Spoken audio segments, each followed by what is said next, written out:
You're listening to The Coaching Divas, a podcast for everyone navigating the twists and turns of corporate life. Follow along as we chat through common workplace situations and extend the coach approach to help you handle them with ease. We offer a cross-sectional view that spans generations, positions, workplaces, and lifestyles. We're your hosts, Claudia Jones, Daniela Velkovic, and Misha Jethba, and we are The Coaching Divas. Welcome back to The Coaching Divas, the show for humans trying to stay human in a world that suddenly autocorrects everything. Today, we're talking about a new breed of professional, the AI-enhanced, algorithm-adjacent, prompt-savvy powerhouse who's figuring it out in real time. Because let's be honest, AI isn't coming for our jobs. It's already onboarded. It's joined the team chat and suggested circle back as a phrase 7 too many times. Behind the tech buzz and productivity boosts, there's something deeper going on. Roles are shifting, career identities are getting a remix, and a lot of us are quietly asking, what's my value when the machine knows the answer faster? This episode is all about navigating that fuzzy space between disruption and reinvention. We'll talk about the uncertainty, the mindset pivots, and the weird but wonderful dance of learning to work with AI, not against it. Because this isn't just about new skills, it's about new stories. Not just what you do, but how you see yourself doing it.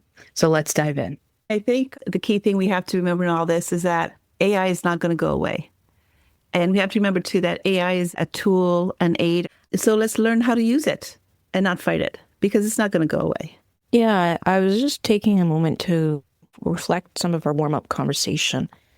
And I think what I've always kind of looked at any of these new tools, and let's just maybe ground ourselves in the concept that technology has always been moving. Since 2000, when I started working, technology and what is considered new is shiny in the moment. Mm-hmm. So when I started, it was e-business. And how do we create business in an online world? And it just happened after the tech bust occurred, where we were creating all these new business models and the internet and marketplaces and all of that. And what has really, at that time, was raised as an opportunity or a perspective was that it's a channel to do business, to enhance how we work with our clients and with our stakeholders. It's another way to monetize and bring business in a different way. I will jump on and enjoy, but at the same time, I think it is another way of thinking, another way of evolving. And I don't think the tools and my approach to learning from 20 years ago has changed that much. What I do recognize is the speed that I have to adapt has shifted a bit. I agree in terms of there's always always a new flavor when it comes to technology in the workforce. For me, it was analytics, which then turned into data science and machine learning. And then we're in the present of, okay, now we've got AI. When I look at it, if I go backwards and I look at it from that big emphasis on analytics, when I first really got into the workforce and things like that, it was very much about, okay, how can we quantify and validate we're doing things for what reason and we're getting the value that we want.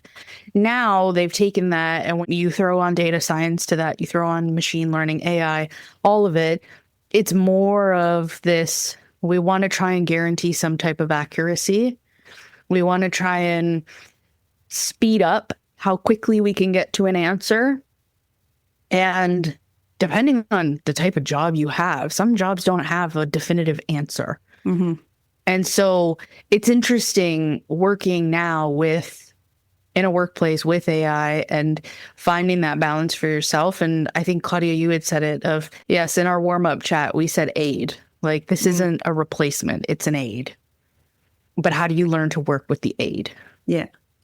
And it's an aid in our business world, but also in our personal life as well. I've been in IT for 35 years. So one of the big breakthroughs way back when was something called Lotus 123. Mm-hmm. And I don't know if you remember that, but that was the predecessor to Excel. So people within the business world were thrilled with this technology. Yay, something that could help us, especially finance people, just saved so much time and effort.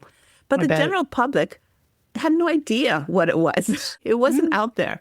And so when Lotus 123 was bought by Microsoft and became Excel, you know what? Only people within the finance, mostly the finance and business community were excited about this. And, oh, Microsoft can do this and this. But the general public couldn't care less. They didn't even know what it was. But now with AI, again, from my perspective, it's a new technology. It's a new way of doing things. It's grown and it's expanded.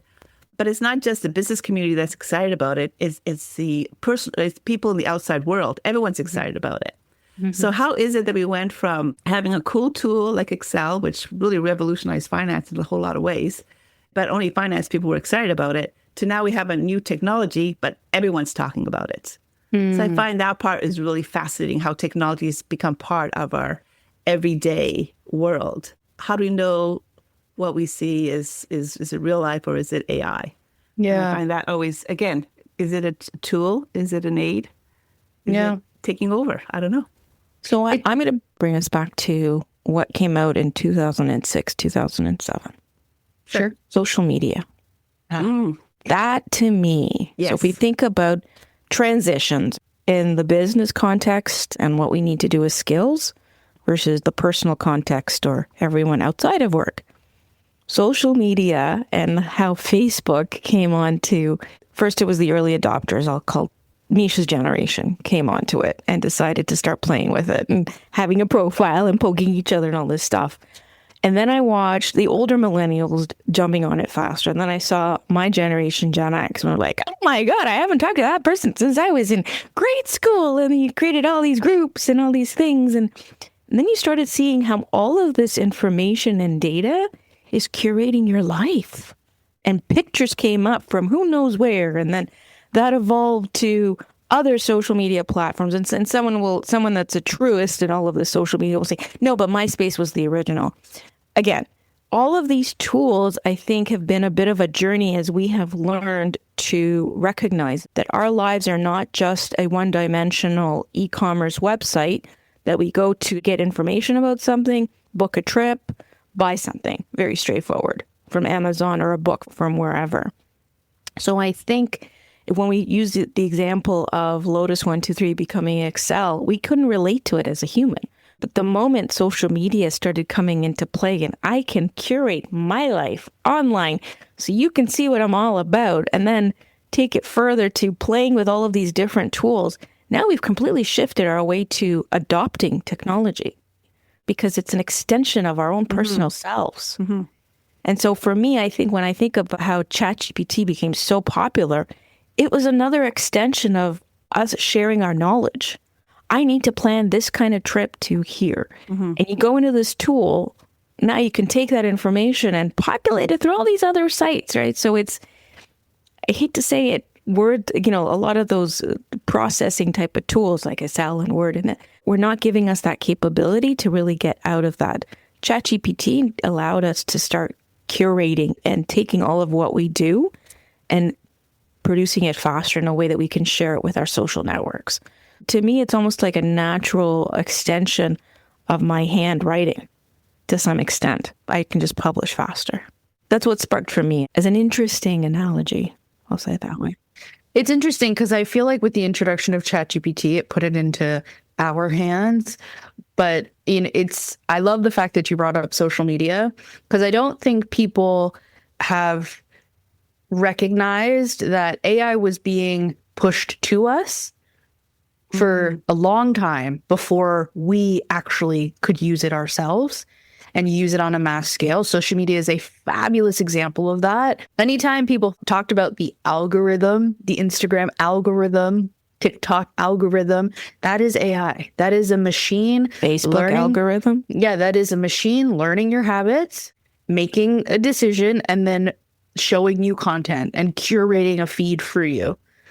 That is technically AI, but we don't make that connection until now we have something in our hands where we can just directly access the bot, AI, and say, hey, can you do this for me? Instead of curating my feed, how about you help me write our podcast intros because I'm not a creative writer. Fun fact, every single one of our podcast intros has been written by ChatGPT. I had another fun fact. every one of our show notes has been aided by ChatGPT. Yep. The key is, though, that there is discretion. I've gone through iterations of an intro before I'm like, okay, I'll take a little bit of this, a little bit of that, and then, okay, this is what we're going to say. That's a key element. Now that we have the keys in our hand, so to speak, and we can access AI directly, how are we using our discretion when we engage with it? How do we teach ourselves to use our discretion? It's a good question. It's a good question. Because for me, Facebook, if I think one of the reasons why I've stopped engaging with Facebook is I got tired of it serving me up information based on what I've liked or not liked. So we touched on this in our conversation earlier, but the idea that I've given this tool all of my knowledge and information and data, and all of that information then gets pushed through an AI-generated experience, and then it tells me what else I need to look at next. My choice is limited by those kind of tools. Yeah. Is my choice limited by AI with these newer ones?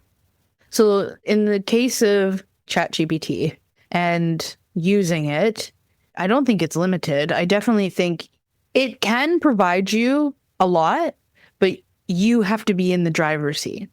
And I think that's a key mindset shift. When ChatGPT first came out, it was very much, okay, I can just get answers from this. It'll tell me what to do. It'll do it for me. It'll make a travel itinerary, all that. And I think the misconception that people run with is, okay, it's doing it for me.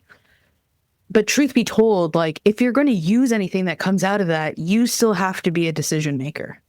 You still have to use your critical thinking. If it suggests that you go to a really unsafe neighborhood in a country, you have to decide if you're actually going to go there. You know what I mean? That's an extreme example, but it's the same thing when it comes to using AI in a workplace as well.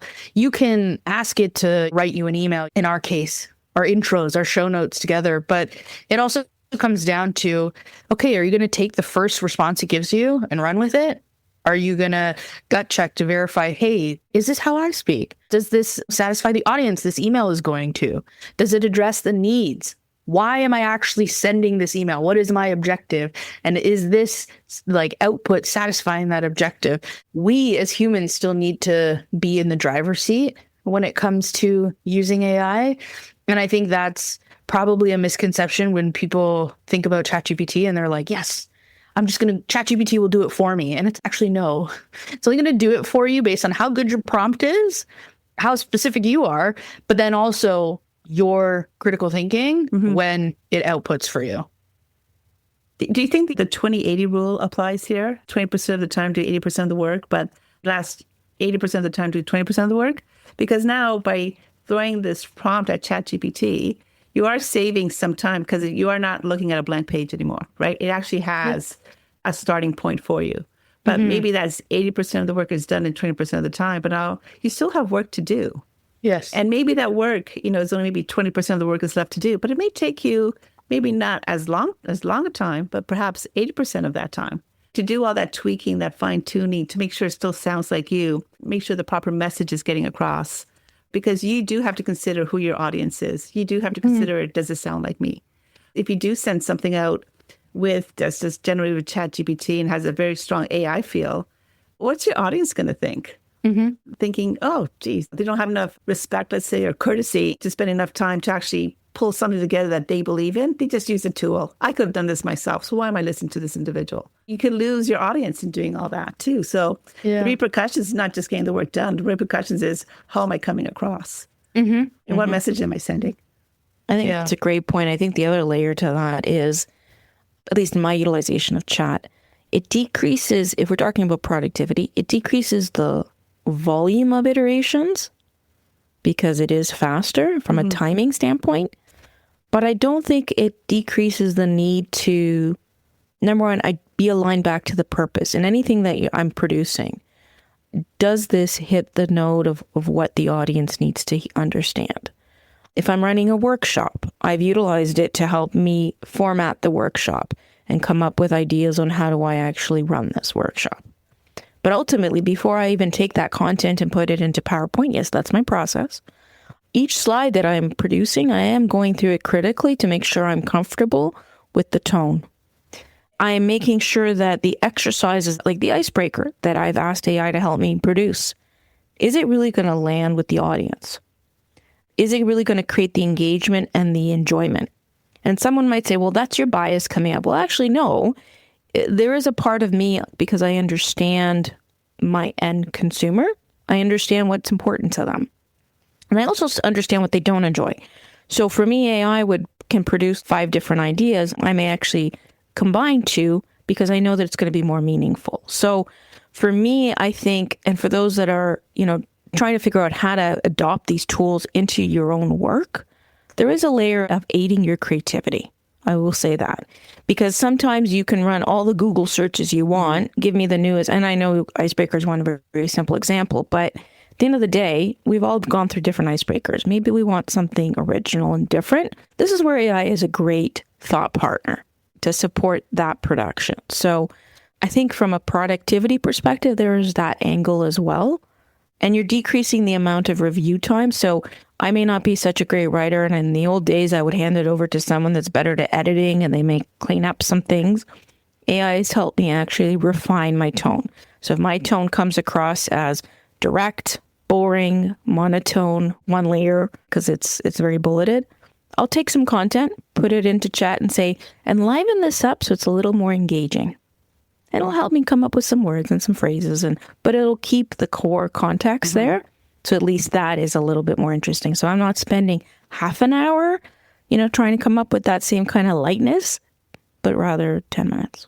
And I think what we're demonstrating here is that we all have experience using ChatGPT. I was chatting with a colleague of mine, and he had done some work with AI and trying to incorporate it into workplaces. And the one funny thing he said to me, I said, you have to be careful with AI. It can get delusional. And I said, what the heck are you talking about? What does delusional mean when it comes to technology? He said, he said, if you start to ask it for 10 options of ABC, it'll give you 10 options. They're not all feasible. But if you kind of said, oh, this sounds interesting, tell me more about this. And it could get down a rabbit hole, which is just so far-fetched. And you have to know as a user to pull yourself out of there, because sometimes, depending on your background, maybe you just think, hey, maybe that is possible out there. And it can just really lead you astray. So you do really need to be knowledgeable and maybe, I don't know if sophisticated user is the right word, but at least a knowledgeable user to know, I don't think so. Let's not get delusional here. Yeah. So it's interesting listening as we're sharing, because what's coming to mind for me is a pop culture reference. So if there's any listeners that are fans of Marvel, if you think about the movie, The Avengers Age of Ultron, Ultron was an AI generated robot by Tony and Bruce with the mission or objective to be a peacekeeper on Earth, to put a suit of armor around the world. And he went rogue. But he went rogue because they used alien AI, which is a whole other problem, but he also didn't have a moral compass. There was no human empathy. He woke up with near limitless processing power and immediate access to human history, and then decided what was right for himself. It wasn't directed by us. He was self-directed. And eventually, what ended up happening was he was a hyper-intelligent AI bot with no moral guidance and access to way too much firepower. And he went rogue because he interpreted his mission, which was to protect the Earth, in the most literal, twisted way possible, and determined that humans were the problem.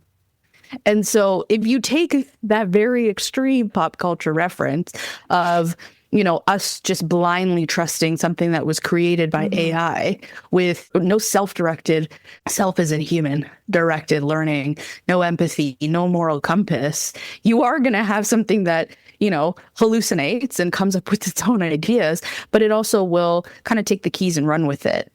And so when you think about AI in the workplace, if I think about it for highly specific roles, let's say in healthcare, so doctors using AI, or in biology or chemistry, or even in some like architect figuring out plans and mathematics and coding and stuff like that, if you only take what AI gives you, you're going to build a world where it's making the decisions, but it's missing so much context that humans actually can't teach a robot.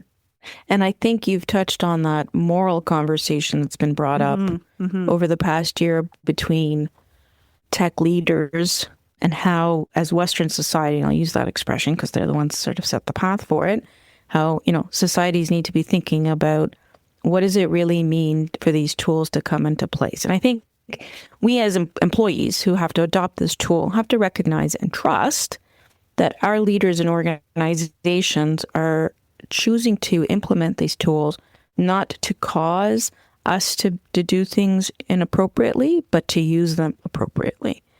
And so I think there's a fine balance, and I think all of us are still learning what does that look like. I'll mention, we kind of touched on the idea that AI, these tools use a lot of energy and power. The stat that I got that was shared with me from a Gen Z last night was that each time we run a search, we are utilizing a day's worth of water for cooling. Crazy. So from a sustainability perspective, with all of the organizations so focused on sustainability ideas, there could be some tension there and some conflict around that. So I'm not raising that to say that's important to us. It might be, might not be. Yeah. But I am raising it to say, you know what? Even companies are still figuring out what does this look like for us. Yeah. But I do want to kind of shift our conversation a little bit. What should we as people be doing to lean into this or to address this and how we approach it?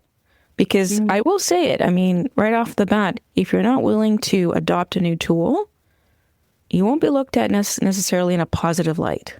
And you will be left behind in your business world, but also in your personal life. You will be left behind. I call them super seniors, people in their 80s and 90s, for them to book a flight, get to the airport and actually check themselves in, because there isn't always a person at the desk to help you in. So if you don't adopt some of these ways of doing things, you will be left behind. And that can make a real difference in the way you live day to day if you want to do certain things. I think if I think about when ChatGPT first came out, I actually wasn't an adopter. I was like, oh, okay, whatever. It's like the flavor of the week. And then it turned into the flavor of the month. And I was like, oh, okay, this is going to stick around. Maybe I should engage. And it started small. At the time, I had my own coaching practice. I was trying to write something, I think, for my website. And I was drawing a blank. I had writer's block. And I said, okay, let me just ask it a question. I asked it a question. I was like, whoa, this is way too general. So then I gave it a little bit more context. I gave it a little bit more. And I mean, it took me some time. It took me like 10 minutes before I got to something where I was like, oh, I could actually use this. And it sparked the curiosity of, okay, if I spend some more time with this, I think this could be an aid. It could be something I use and I reference. It started in a limited capacity. And I think the same thing happens when you think about adopting AI in like your work or in a workplace. It's start small. Start with something where you're like, okay, this could help me be a little bit more productive. This could kind of to that 80-20. This could do maybe 80% of the work if I put in, let's say, 10% on my prompting and then 10% on the review. So that's my 20%. And I think a key part of it too is anchoring yourself in your values of the output. So it can give you something, but if your values are very much, no, I still want this to be my work, make sure you carve out the time to validate what it's saying and make it your own. So it can give you that starting point, but it's not the be all end all. Absolutely. Yeah, I agree. Before we even joined our podcast, I did run a quick search to see what's the adoption level across the different generations. And the one voice we don't have at our coffee table here today, that's enjoying time with us, are the Zers. And, I'll first start off with the stat that came through from, thank you very much, ChatGPT. Highest adoption level of all generations, 63 to 70% are active. Common use cases, education, ideation, workflow help. Feelings and mindset, excited but skeptical of the hype. So I think what we're talking about now today 2-3 years, as a Gen Zers start coming more and more into the workplace, will be something that won't even be talked about because they're already using it. Yeah. They're already in it. And I think for the folks that are in my generation, Gen Xers, I know, and again, I'm going to speak to you directly because it's a one-to-one, some things to be thinking about. We have been through technology transformations multiple times over the last 30 years. I started off talking about the mid-90s with the tech boom and then social media and all that other stuff. And what's been the most common thing in anything that we do with any of these new tools? Adaptability, confidence, and digital fluency. It's a part of our DNA. So you just continue looking at it from that lens. It's not going to replace you. It's a part of all of the other things that you've always done and all the ways that you looked at technology as helping you continue to do work that's interesting and as you look towards the last decades of your work life. Yeah, I'd say from technology perspective, I always say back when I first started working, because I was in the IT department, we actually had groups that we were supporting that people were actually refusing to have, at the time, desktops put on their desks. They said, oh, no, I can do this much quicker manually. I have my filing system. I know exactly how to do that.